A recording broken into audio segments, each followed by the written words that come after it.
नमस्कार, times now Bharat पर आपका स्वागत है। आपके साथ मैं हूं राकेश पांडे। शाम के 5 बजने वाले हैं। वक्त हो गया है देश के सबसे पसंदीदा डिबेट शो राष्ट्रवाद का। राष्ट्रवाद यानी देश से बढ़कर कुछ नहीं। एनसीईआरटी ने 12वीं कक्षा की किताब में बड़ा बदलाव कर दिया है। 12वीं के पॉलिटिकल साइंस की किताब से बाबरी मस्जिद शब्द को हटा दिया गया है। साथ ही अयोध्या चैप्टर को भी छोटा कर दिया गया है। नई किताब में बाबरी मस्जिद की जगह 3 गुंबद वाला ढांचा नाम दिया गया है। बाबर और बाबरी शब्द हटने से तमाम सियासतदानों और तथाकथित मौलानाओं को परेशानी हो रही है। विपक्षी दल बीजेपी पर हमलावर हैं, तो तमाम मौलाना इसे इतिहास से छेड़खानी बता रहे हैं। सवाल है कि अगर इतिहास में सच्चाई को सामने लाया जा रहा है तो उससे परेशानी क्यों है? बदले समय में फैक्ट्स के आधार पर कुछ परिवर्तन हुए तो उससे पढ़ाया क्यों ना जाए? आज इसी मुद्दे पर करेंगे डिबेट, लेकिन उससे पहले एक रिपोर्ट देखिए।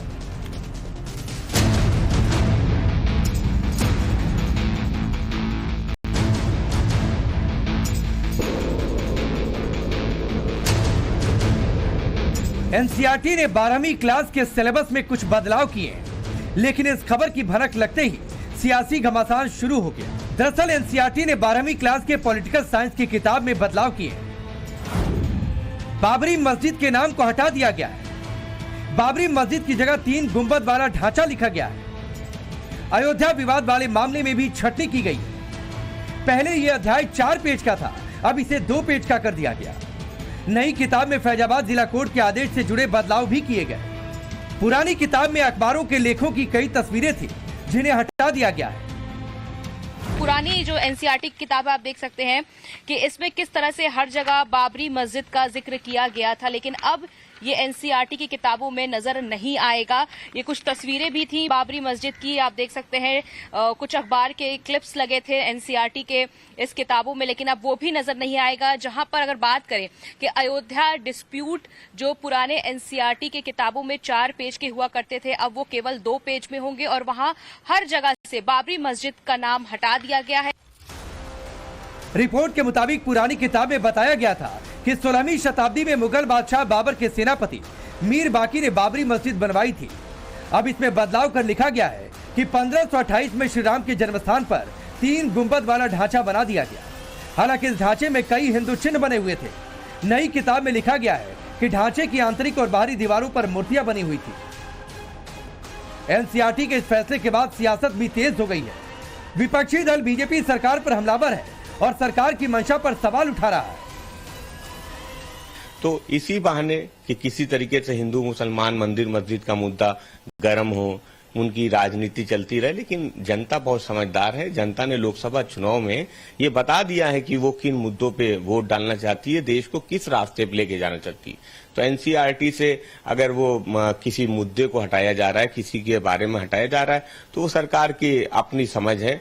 सरकार जो समझती है वो करे, लेकिन जनता वो मुद्दों पे वोट डालने जा रही है। इन सब मुद्दों से जनता का ध्यान हटाना चाहती है सरकार। वो चाहती कि मुख्य मुद्दों से जनता का ध्यान हट जाए, लेकिन वो हटने वाला नहीं है। मंशा तो सरकार की शुरू से है कि किस तरह से भय का वातावरण, किस तरह से सांप्रदायिकता का जो सौहार्द हमारा है वो खत्म हो, ये सरकार शुरू से काम कर रही है।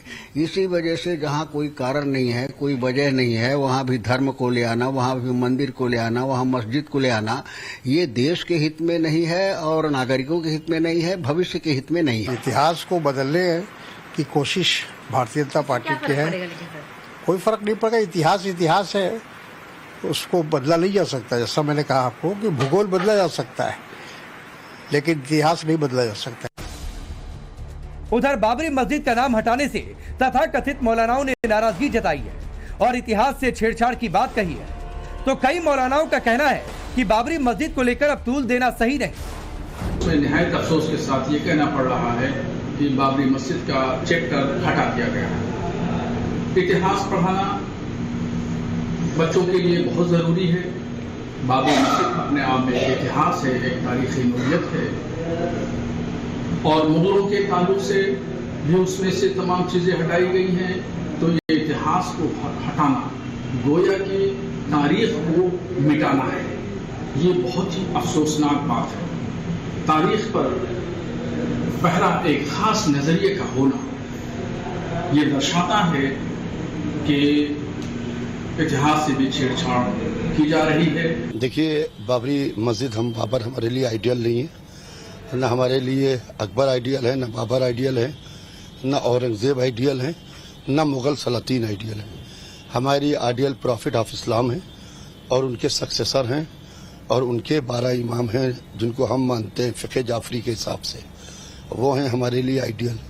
अब कहीं पर अगर से नाम रखा जा रहा है, कहीं पर नाम हटाया जा रहा है, तो इसको मेरे ख्याल से इशू नहीं बनाना चाहिए, जहाँ तक मैं समझता हूँ। और इसलिए कि ये सब हालात हैं, ये सब हालात होते रहते हैं, हुकूमतों में सियासी हालात होते रहते हैं, नाम आते रहते हैं, हटते रहते हैं। विपक्ष बीजेपी पर हमलावर है, लेकिन बीजेपी ने एनसीईआरटी के फैसले का स्वागत किया है। एनसीईआरटी ने जो अधकचरे तथ्य थे, अभी तक पढ़ाए जा रहे थे, उनको हटाकर उन तथ्यों और साक्ष्यों को जो वैज्ञानिक तरीके से एकत्रित किए गए, जिसे माननीय सर्वोच्च न्यायालय ने सत्य माना है, उसे शामिल किया है, एक अच्छा और सराहनीय कदम है। देर आए दुरुस्त है, लेकिन ये काम हुआ, हम इसका स्वागत करते हैं। शिक्षक बिरादरी हमारा शैक्षिक समाज इस सारे निर्णयों का स्वागत इसलिए करती है क्योंकि सही इतिहास इस देश के जनमानस के अंदर जाना ही चाहिए। सवाल है कि अगर इतिहास को सही और दुरुस्त किया जा रहा है तो फिर इसमें परेशानी क्यों? सवाल यह भी है कि अगर आक्रांता बाबर और मुगलों की निशानी को हटाने का काम हो रहा है तो इससे विपक्षी पार्टियां बेचैन क्यों हैं? Bureau report, times now Navbharat. तो सवाल यह है कि बदले समय में परिवर्तन काफी कुछ हुआ और फैक्ट्स को ठीक करके छात्रों के सामने रखा जा रहा है, तो इसे भगवाकरण से जोड़ा क्यों जा रहा है? चलिए आपका परिचय आज के मेहमानों से करवाता हूं।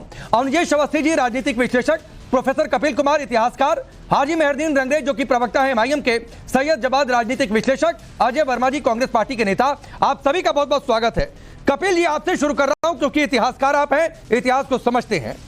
एनसीईआरटी ने दो टूक कह दिया है कि भाई बहुत कुछ बदल गया, राम जन्मभूमि पर राम मंदिर बन गया, फैक्ट्स को ठीक करके छात्रों के बीच रखना जरूरी है। तो एक पक्ष इसे इतिहास से तोड़ मरोड़ क्यों बता रहा है?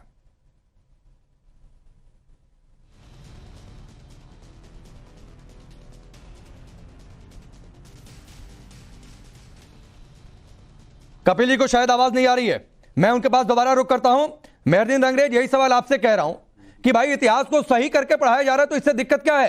क्यों इसको भगवाकरण का नाम दिया जा रहा है? देखिए राकेश भाई, इतिहास तो ये है कि 6 दिसंबर 1992 में एक वहां पर मस्जिद थी जिसको जो है गैर कानूनी तरीके से उसको तोड़ दिया गया, और वहां पर मस्जिद थी और है, और हम तो कहते हैं नहीं, जो मस्जिद थी वो राम जन्मभूमि पर बनी थी। नहीं, जो मस्जिद थी वो राम जन्मभूमि पर बनी थी। नहीं, कभी वो गलत जगह पर बनी थी। राकेश भाई, बाबर ने बनवाई, बाबर के जनरल मीर बाकी ने बनवाई, सेनापति ने। देखिए राकेश, लेकिन वो राम जन्मभूमि पर थी, ये पहले नहीं पढ़ाया जा रहा था। देखिए राकेश भाई, मैं एक बात कह रहा हूं, जो सुप्रीम कोर्ट कह रहा है, आप सुप्रीम कोर्ट से बड़े ना आप है ना मैं हूं। सुप्रीम कोर्ट ने कहा कि किसी तरीके का वहां पर कोई ऐसी चीज नहीं मिली कि गैर इस्लामिक स्ट्रक्चर था, गैर इस्लामिक स्ट्रक्चर था, और हिंदू, सुनिए ना, हिंदू धर्म से जुड़े निशान मिले हैं। जब एएसआई ने वहां पर सर्वे किया था, खुदाई की थी, और आपको नहीं यकीन आता है, और अब कम से कम लोगों को बरगलाइए नहीं। मेहरदीन रंगरेज, नहीं, आप बिल्कुल मत बरगलाइए। आप जाइए अयोध्या में जो चीजें खुदाई में मिली रखी हुई हैं।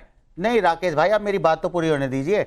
मुसलमान को जो है, आप जो जिस तरीके से आज जो आप इतिहास को बदलना चाह रहे हैं, नहीं बदला नहीं जा रहा है भाई, ये ठीक किया जा रहा है। बाबरी मस्जिद थी, लेकिन वो राम जन्मभूमि पर बनी हुई थी। नहीं, जो भगवाकरण किया जा रहा है, ये सारी चीजें राकेश भाई आपको नहीं दिख रही। नहीं, आप कैसे इतिहास गलत पढ़ाएंगे? आप कहां गलत पढ़ाया जा रहा है? आप हमारे बच्चों ये सही नहीं है कि वो राम जन्मभूमि है। अरे नहीं, ये सही नहीं है कि वो राम जन्मभूमि है, ये सही नहीं है कि वहां पर हिंदू धर्म के स्ट्रक्चर मिले हुए थे, नहीं मंदिर जो कि वहां पर भी रखे हुए हैं। वहां पर मस्जिद तोड़कर मंदिर बनी, ये इतिहास है। ये इतिहास नहीं है, कभी ये इतिहास नहीं है। मंदिर था। मेहरदीन रंगरेज, आप लोगों को बरगलाइए नहीं। करोड़ों लोगों ने जाकर रामलला के दर्शन किए हैं नए भव्य मंदिर में। अच्छा, कोर्ट ने माना नहीं माना? सुप्रीम कोर्ट ने गैर संवैधानिक तरीके से मस्जिद तोड़कर मंदिर बनी थी। नहीं, कोर्ट ने क्या माना? क्या नहीं, पहले मुझे बताइए, कोर्ट ने क्या माना? मेहरदीन, कोर्ट ने क्या माना कि मस्जिद तोड़कर मस्जिद बनी थी? अरे आप ये सुनिए, पहले वहां पर मस्जिद थी, और बाबर ने मस्जिद तोड़कर मस्जिद बनवा दी। 500 साल से मस्जिद थी वहां पर। तो 500 साल के पहले क्या था? 500 साल के पहले क्या था? पहले ऐसा केस है ये देश का जिसमें भगवान मेहरदीन, 500 साल पहले क्या था? जो थे वो थे। 500 साल पहले क्या था? 500 साल पहले क्या था? हास्य वाली बात है कि भगवान श्री राम खुद अपना केस लड़ रहे थे।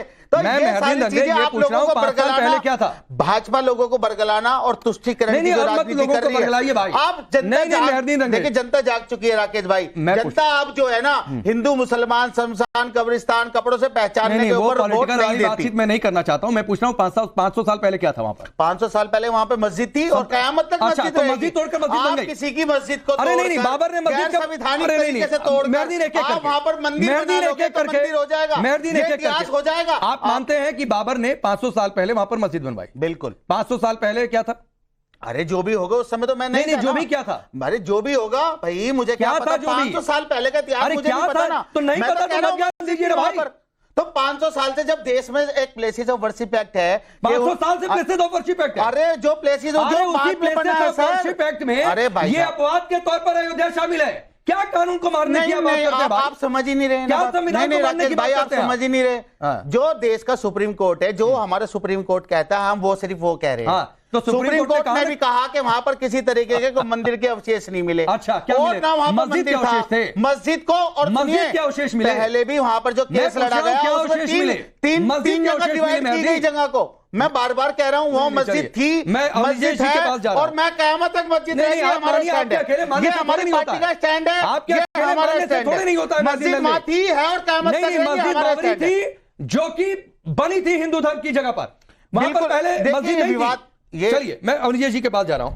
अवनीश जी, पहले ये नहीं पढ़ाया जा रहा था कि भाई बाबरी मस्जिद राम जन्मभूमि पर बनी थी? ये क्या प्रोपेगेंडा नहीं है? पहले क्यों नहीं पढ़ाया जा रहा था एनसीईआरटी की किताब में कि बाबरी मस्जिद बाबर के सेनापति ने बनवाई और वो राम जन्मभूमि पर बनवाई? ये फैक्ट लोगों से बड़ी आसानी से छात्रों से पीछे रख दिया गया था, जिसे ठीक किया गया है और इसीलिए मेहरदीन को परेशानी हो रही है। राकेश जी, मुझे लगता है कि नहीं, किताबों में बिल्कुल सही पढ़ाया जाना चाहिए। मस्जिद जन्म स्थान, उस मस्जिद का नाम मस्जिद जन्म स्थान था। वहां पर इतिहास की किताबों में बाकायदा लिखा जाता है कि लोगों की मान्यता जनश्रुति के हिसाब से ये सब कुछ था वहां पर। मुझे लगता है पढ़ाया जाना चाहिए। कुतुब मीनार के बाहर जो लगा हुआ है कि 27 मंदिरों को तोड़ करके ये मीनार बनाई गई, ये बच्चों को पढ़ाया जाना चाहिए। मुझे लगता है कि पढ़ाया जाना चाहिए कि अहमद शाह अब्दाली ने यहाँ पर कितने लोगों को मारा। मुझे लगता है कि यहाँ पे पढ़ाया जाना चाहिए कि नादिर शाह ने कितने हिंदुओं को मारा अपनी तलवार से। मुझे लगता है कि यहाँ पर पढ़ाया जाना चाहिए मोहम्मद गौरी, मोहम्मद गजनवी यहाँ पर लगातार आक्रमण करते रहे, सोमनाथ के मंदिर को लूट के ले गए, तोड़ा यहाँ पर, कितने मंदिरों को तोड़ा। वृंदावन में श्रीनाथ जी को यहाँ से उदयपुर ले जाया गया। भैया इसमें मैं आपके बीच में नहीं बोल रहा, मैं तथ्यों की बात कर रहा हूँ। मुझे ये समझ में नहीं आता हिंदुस्तान के मुसलमानों का बाबर से क्या लेना देना है। अरे किसी का कुछ लेना देना नहीं है। आप बात ही नहीं समझ रहे। आप बाबर पर चले गए, अभी आप पाकिस्तान पे चले जाएंगे, अभी आप मुगलों पे आ गए। अरे भैया देखो, मैं हम क्या कह रहे हैं? अरे अवस्थी जी, आप तो एक जो है टीचर है, आप तो प्रोफेसर हैं, आप पढ़ाते हैं, आप ऐसी चीजें पढ़ाएंगे, आप ऐसी चीज पढ़ाएंगे क्या? बताइए आप, जो हिंसा, जिसमें हिंसा और देश के कानून को तोड़ा गया हो, 1992 की याद दिलाएंगे आप? कार सेवकों ने मस्जिद को शहीद किया, ये पढ़ाएंगे आप? ये पढ़वाएंगे? ऐसी सरकार होगी हमारे देश की। मेरा जो मत है मैं अपना मत सामने रख रहा हूं। जिस तरीके से कहा गया कि जनरल डायर ने जलियांवाला बाग में निहत्थे लोगों को मारा, गोलियों से उड़ा दिया गया, उसी तरह पढ़ाया जाना चाहिए कि यहाँ पर नादिर शाह, चंगेज खान, अहमद शाह अब्दाली, मोहम्मद गौरी, मोहम्मद गजनवी, ये सब आए, लगातार आक्रमण करते रहे। धर्म के आधार पर यहाँ पर जजिया लगाया गया, यहाँ पर गुरु गोविंद सिंह जी के छोटे 2 शहजादों को जिंदा चिनवा दिया गया, गुरु तेग बहादुर जी का शीश उतारा गया, गुरु अर्जुन देव जी को गर्म तवे पर रखा गया। ये सब कुछ पढ़ाया जाना चाहिए। ये ऐतिहासिक तथ्य हैं, इन ऐतिहासिक तथ्यों से। और ये सब किसने किया? ये सब जहांगीर ने किया, औरंगजेब ने किया, या बाकी यहाँ के विदेशी आक्रांताओं ने किया। ये सब कुछ पढ़ाया जाना चाहिए। कुतुब मीनार के बाहर लगा हुआ है ना कि 27 मंदिरों को तोड़ करके मीनार बनाई गई, क्यों नहीं पढ़ाया जाना चाहिए कि मंदिरों को तोड़ करके यहाँ पे मस्जिद बनाई गई? ये पढ़ाया जाना चाहिए। इसको क्या बात है? ठीक है, सही जवाब। मतलब ये आप नहीं बताए छात्रों को कि वो राम जन्मभूमि है, आप सिर्फ दंगों की बात कर रहे हैं, आप सिर्फ मोबिलाइजेशन की बात कर रहे हैं, तो ये प्रोपेगेंडा नहीं था क्या?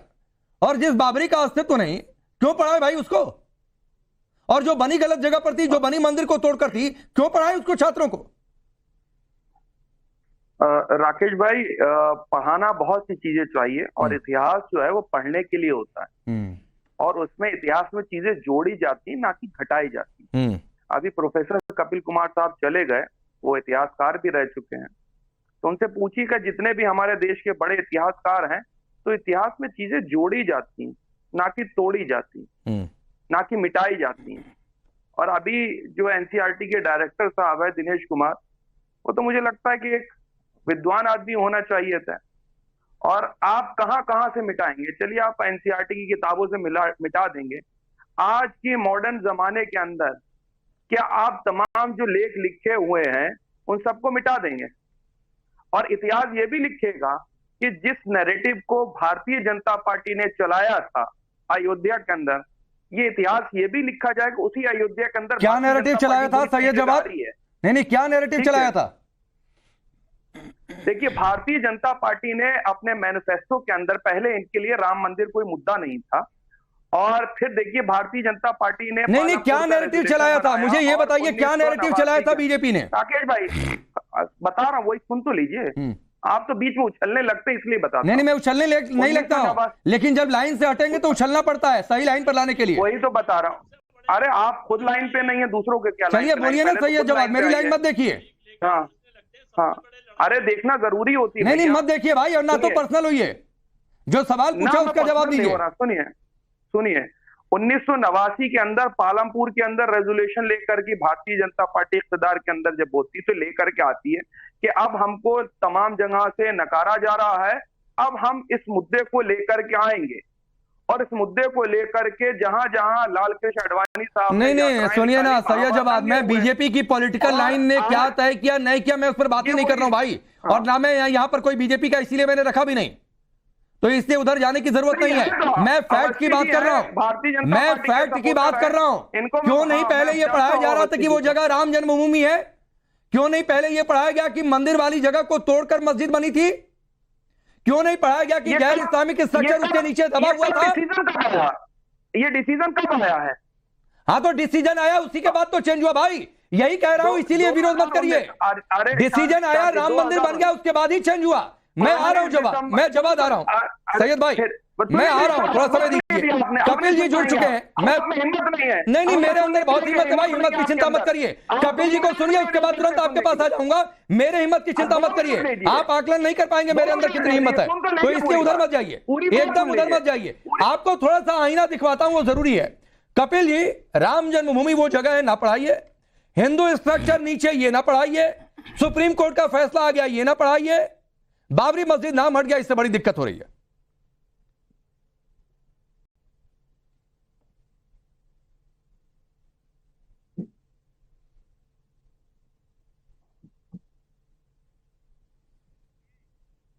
कपिल जी आवाज आ रही है? आवाज आ रही है आपको मेरी? अब आ रही है, बोलिए सर। जी देखिए, मुझे पहले तो एक बात बताई जाए कि आज अगर इतिहास की किताब में मुझको परिवर्तन हो गया तो सारे लोग चिल्लाने चले आते हैं। मुझे ये बताइए कि जब से एनसीईआरटी बनी है किस तरीके का इतिहास उसमें पढ़ाया जा रहा है? क्या इन लोगों ने कभी उंगली उठाई? राणा प्रताप को जब महान से हटा दिया जाता है तब इन्हें दिक्कत नहीं होती। जिसने 40,000 का कत्ल किया चित्तौड़गढ़ के अंदर उसको महान लिखा जाता है तो ये ताली बजाते हैं। और मुझे एक बात समझ में नहीं आती, एक तरफ ये कहते हैं कि हमें उस समय औरंगजेब की बर्बादियों से कुछ लेना देना नहीं है, तो क्यों उसके प्रवक्ता बनकर के आज आ जाते हैं? उसका भूत इनके दिमाग में सवार होता है। और मुझे एक बात बताइए, जो चीज पहले किताब में मौजूद थी कि उस किताब के अंदर आपने दे दिया कि वहां पे वो चित्र भी छाप दिए, वो भी कर दिए, वो क्या समाज के अंदर सौहार्द फैला रहा था? वो क्या सौहार्द फैला रहा था समाज के अंदर? लेकिन दूसरी बात मैं एक और कहूंगा यहाँ पे, मैं एनसीईआरटी की भी एक आलोचना करूंगा। देखिए, एनसीईआरटी को भी चाहिए कि ये जो पैचवर्क काम एनसीईआरटी करती है ये नहीं चलेगा। आप इतिहासकारों के हाथ में इस चीज को छोड़िए, इतिहासकारों को इतिहास लिखने दे दिए। ये नहीं कि वहां पे कोई बैठा हुआ जो है 12वीं भी जिसने हिस्ट्री पढ़ी है वो वहां पे इतिहास की किताब से छेड़छाड़ करे। इसी तरीके का इतिहास इसका सब कुछ लिखा हुआ वहां पे जो है डाला जा सकता है। बिल्कुल यही बात डाली जा सकती है जो एनसीईआरटी ने लिखी है, लेकिन उसको डालने का एक तरीका है, उसको डालने का तरीका इतिहासकार जानते हैं। कैसे टूल किट बनाया था नीलाद्री भट्टाचार्य ने एनसीईआरटी की किताबों का लेफ्टिस्टों की तरीके से, उससे आप कुछ नहीं सीख सकते। आप प्रोफेशनल इतिहासकार के हाथ में दीजिए, आप देखिए हम क्या लिख के देंगे इसके ऊपर। लेकिन आप प्रोफेशनल इतिहासकारों की इज्जत करना नहीं जानते हैं, और इसलिए आप जो है इस तरीके नहीं नहीं, तो ये तो आप कह रहे हैं, आप कह रहे हैं कि पैच वर्क है, और अगर पैच वर्क से ज्यादा का काम हो गया तो पता नहीं कपिल जी क्या होगा। और आप कह रहे हैं जवाब तो हंसी आ रही है, जैसे लग रहा है किसी कॉमेडी शो में बैठे हुए हैं। एक मिनट मुझे बोलने दीजिए, मुझे ये बताइए क्या एनसीईआरटी की इतिहास वो आज एनसीईआरटी के लोग ज्ञान दे रहे हैं करके, अरे देखिए आप लोग कट्टरवादिता की बात छोड़ दीजिए, मैं बात करता हूँ, मैं बात कर रहा हूँ ईमानदारी की, लेकिन आप लोग मुसलमान की शख्सियत से बात नहीं कर सकते। लोग होते हैं उनको इतिहास नहीं चाहिए आप लोगों को, जितने लोग हैं उनका बात कर रहा हूँ, नहीं। मैं इतिहासकार के नाते बात कर रहा हूँ। जाकर के सिर्फ छात्रा में ये सीखते हैं किस तरीके से जाकर के हिंदू मुसलमान करना चाहिए, किस तरीके से जाके नफरत फैलाना चाहिए।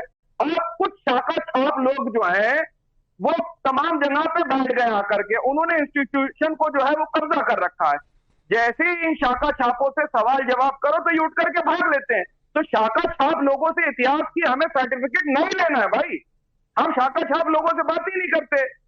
वो शाखा में जाकर ये सीखेंगे कैसे देश के अंदर हिंदू मुसलमान करना चाहिए, शाखा के अंदर ये समझाया जाता है कैसे जो है मुसलमानों को दिन रात गालियां देना चाहिए, शाखा के अंदर नई नई तरीके समझाई जाती है कैसे जाकर के देश का स्वास्थ्य बिगाड़ना चाहिए। नहीं नहीं, जवाब आप किसी शाखा में गए पहले, जवाब आप किसी शाखा में गए पहले?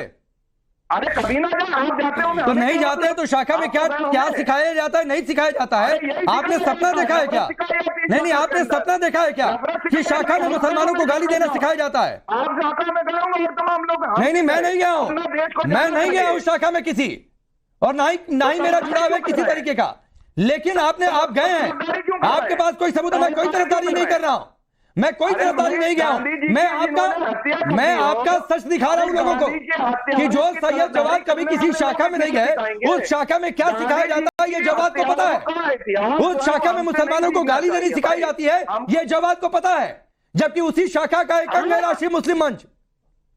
हाँ, वो तो वहां पे चाटुकार बैठते हैं जाकर। हाँ, नहीं, ठीक है, मतलब जो उनके पक्ष की बात करे वो आपके हिसाब से चाटुकार हो गया, जो आपके हिसाब से बात करे वो बहुत सही मुसलमान हो गया इस देश में। ये आप तय करेंगे सैयद जवाद अकेले कि इस देश में सही मुसलमान कौन है, गलत मुसलमान कौन है, कौन चाटुकार है, कौन ईमानदार है, ये आप सैयद जवाद तय करेंगे।